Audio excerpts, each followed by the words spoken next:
Hi, and welcome to the Kate Daly Show. This episode is really important. It's important to share, and it's important to learn. There is so much evidence about what we have just been through, about what has just gone on. I cannot wait to play this for you. Back in February, the end of January and February, we started reporting on this story, and this is what we first heard. Mystery disease. And now we are seeing human-to-human transmission in family clusters, and also in the hospitals. We have seen patients, especially children, who have a pneumonia but has no symptom of fever or cough, which means that it is not easy to recognize these cases of novel coronavirus infection, which makes the control of this outbreak more difficult. So it's a huge mystery. We don't know what it is. We seem to be working on the vaccine right now. I'll let you know, they started working on this vaccine a long time ago, but they started letting that cat out of the bag, and all of a sudden that we were in the middle of this mystery disease. Okay, they didn't know anything about it other than it was a corona, which is a common cold. Then we had, in March, we had Fauci saying that millions would die. The tie to this, are you thinking that hundreds of thousands of Americans could die from this? You know, I say that and it sometimes gets taken out of context, but we have to be realistic Yeah, right. and honest. Yes, it is possible. Our job, Yes, it's possible. It's possible. He kept going on every major news program and saying, it's possible. Millions could die. Then we locked down our entire country. Over 27 deaths.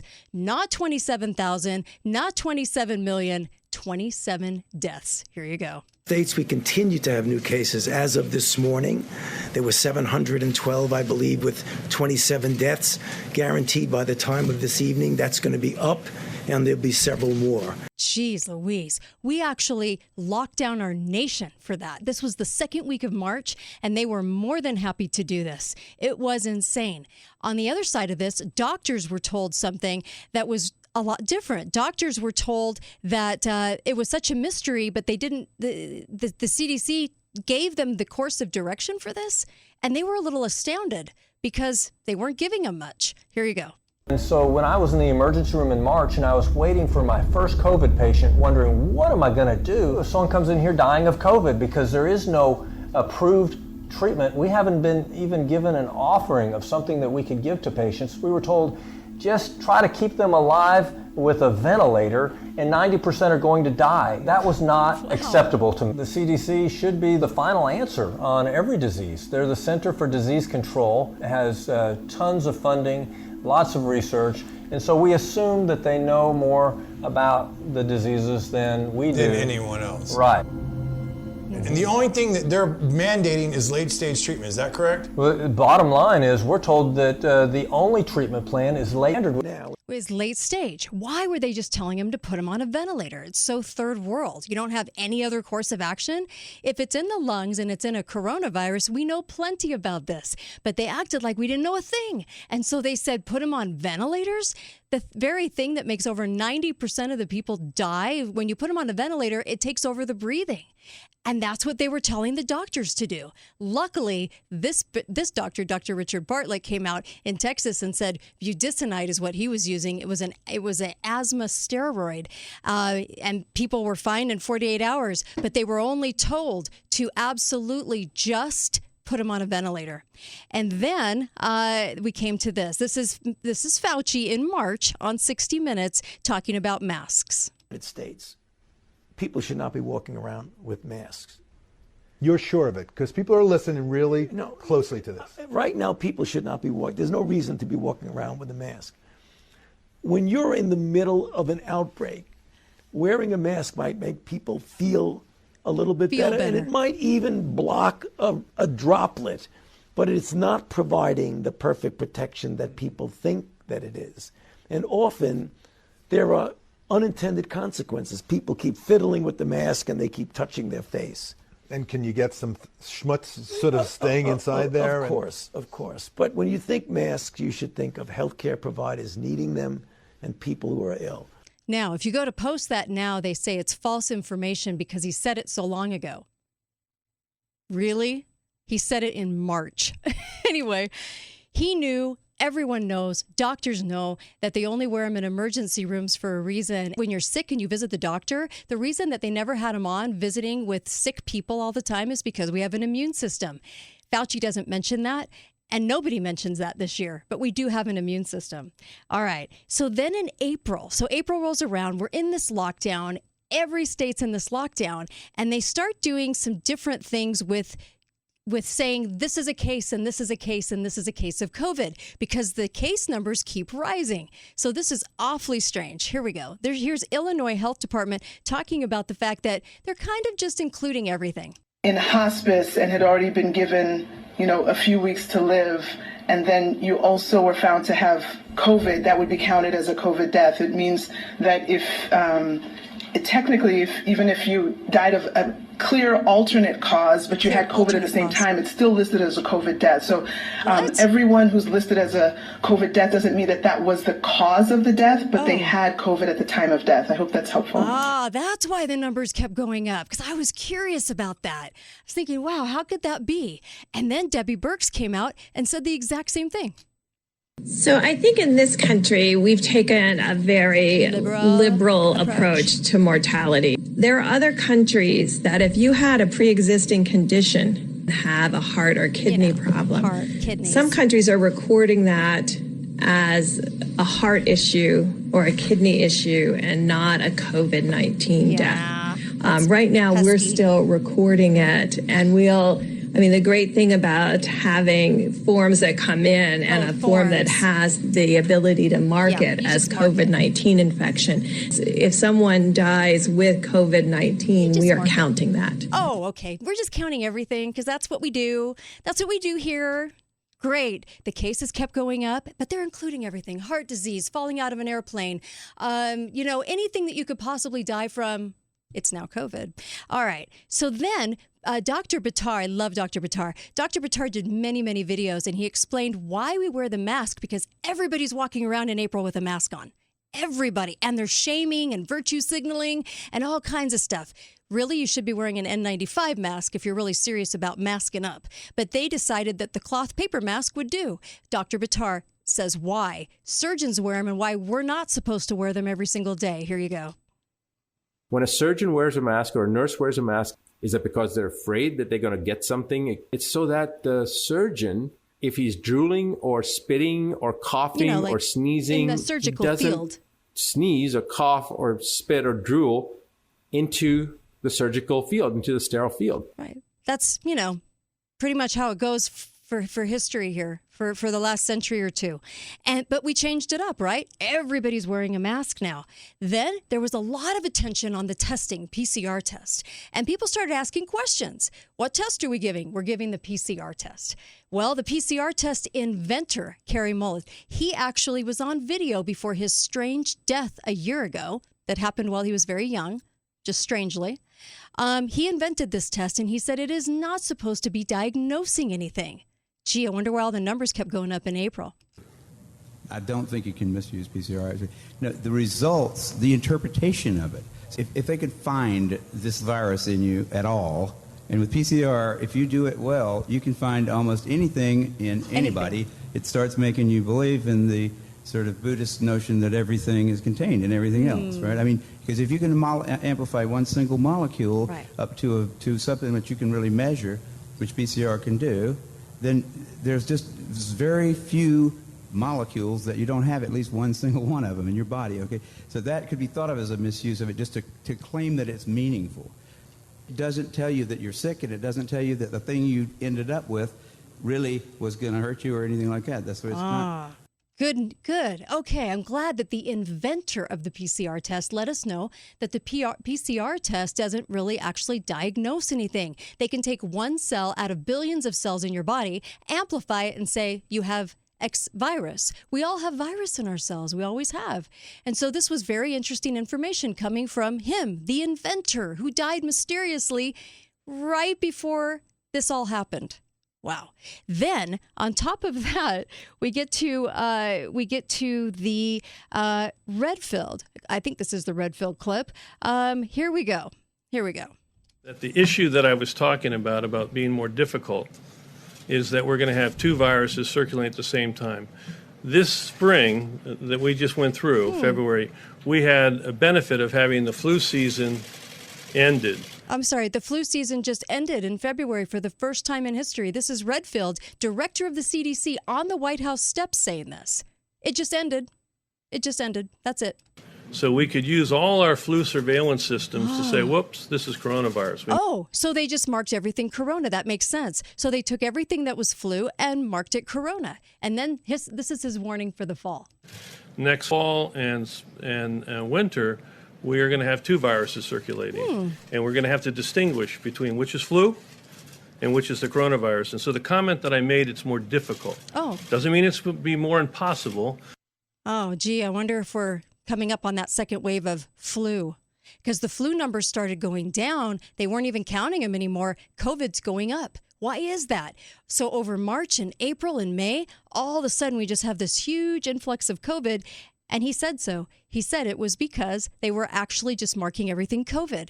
How convenient for them. Oh my gosh, I'm so glad it was a Christmas miracle that the flu just vanished around, the 9th of February. The same time that Italy stopped counting flu was February 9th. Isn't that strange? Because we kept getting told, don't be Italy, don't be China. That fell off the headlines too about this time. They weren't talking about Italy and China anymore because Italy and China were fine. They were just talking about the United States. And then comes the incentive. Yes, they were paid a lot of money for COVID patients. Maybe this is why the hospitals have been so silent all along. Here you go. A lot of us can't even get access to that. But what I'm trying to say, there's an incentive under conditions by the hospital administrators to put things as COVID 19. Yes, $40,000 worth of incentive when you have a COVID patient on a ventilator. $13,000 if it's just COVID.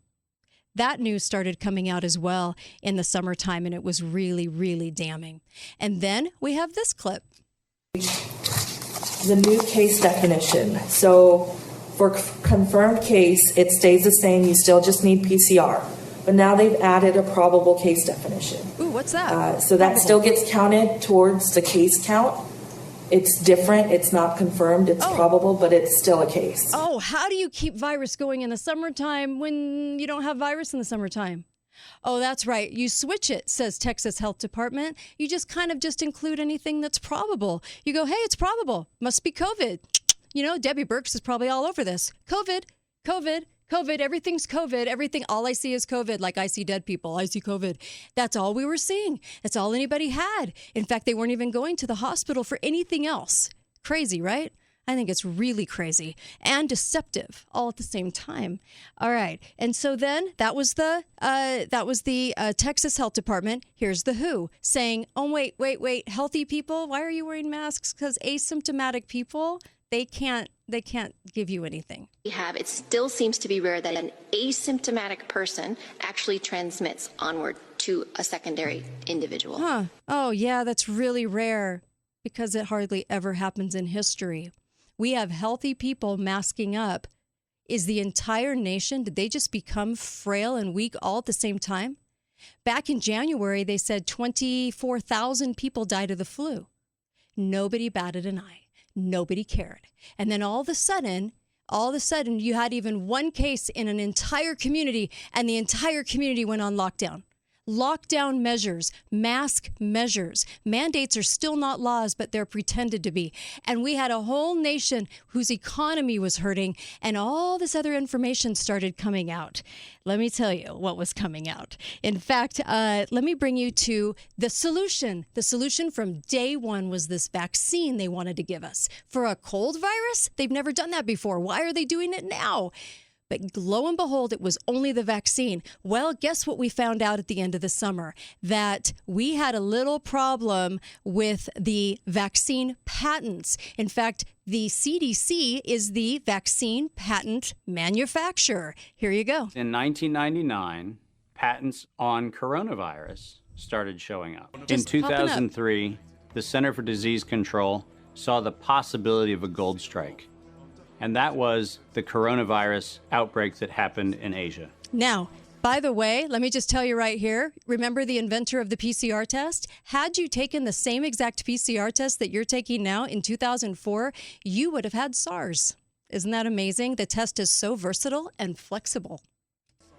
They saw that a virus they knew could be easily manipulated was something that was very valuable. And in 2003, they sought to patent it.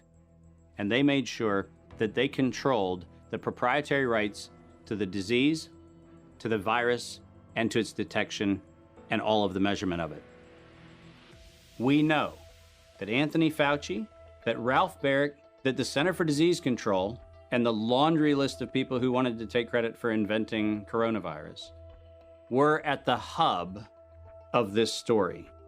From 2003 to 2018, they controlled 100% of the cash flow that built the empire around the industrial complex of coronavirus. Yeah, they owned it. They owned it. They were able to manipulate it. We had bird flu. We had every kind of flu from every kind of animal you could ever imagine, right? In the last 20 years, it's because they owned it. And here's the deal. I just wanted to say this too. About this time in the summertime is when we found out that Neil Ferguson from Imperial College, who had come out with that model, that 13-year-old model in which he said millions and millions and millions would die worldwide, it basically came out as a fraud. Yeah, they never mentioned Neil Ferguson again. Everything we did as a lockdown was built on Neil Ferguson's model from Imperial College. And guess what? It was completely fraudulent and so old. In fact, they had used that model over and over again for Ebola and MERS and every single thing that we actually had heard of. In 2005, Ferguson predicted that up to 150 million people would be killed from the bird flu. Guess how many died? 282. In the entire world. We also found out that the CDC walked back COVID to flu status clear back in May. They also republished this in August and in August. And so we had both accounts where they said, wait a minute, they walked it back to flu status. Not only that, guess what, folks? Only 6% of all the deaths that they've actually attributed to COVID were actual COVID. Everything else had a comorbidity, meaning they were sick with something else like cancer, heart disease, and that's what caused the problem. Isn't that amazing? 6%? That's only over 9,000 people that have actually died from COVID. 9,000, and we locked down a nation, and we are still wearing masks as healthy people. Kind of amazing. And so, let me bring you to this. Here we go. The shortest time anybody's ever found a vaccine against any disease that I'm familiar with is about 7 years. The average time is 20. To be talking about a magic bullet coming in months, it borders on the absurd. Yes. People like myself and Tony Fauci are saying 18 months. A year to a year and a half. Oh. If everything went perfectly, we could do slightly better than that.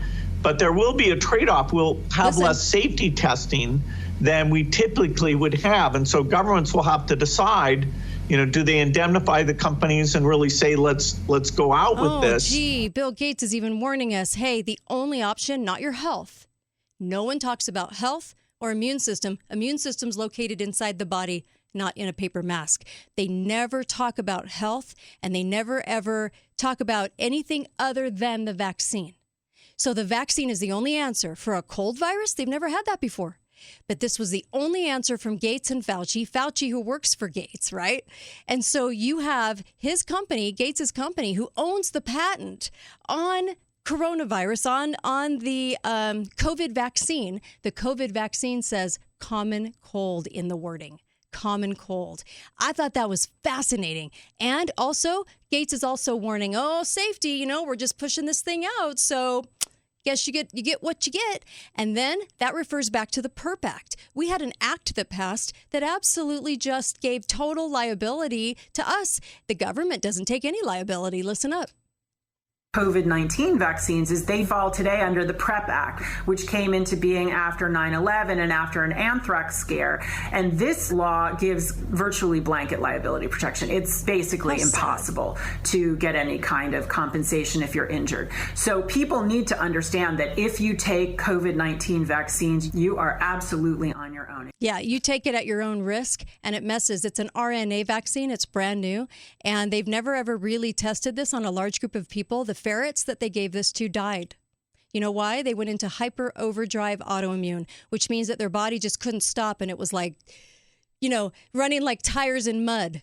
And it didn't hurt them right away. It hurt them when they got sick, and all of a sudden they realized that this new vaccine, this new way of doing this, They don't even want to test it out. They don't even want to take the time to. They just want to rush it out and give it to you. And then Bill Gates, even himself, saying, well, if it's unsafe, too bad, so sad. Government's going to have to decide if they want to go that route. This is just amazing to me. Then, just recently, we had a lawyer in Germany actually be part of a COVID group that's going to go after this on the world stage. Here you go. This is Reimer Fulnick. Here you go. I am Rainer Fulmich, and I have been admitted to the bar in Germany and in California for 26 years.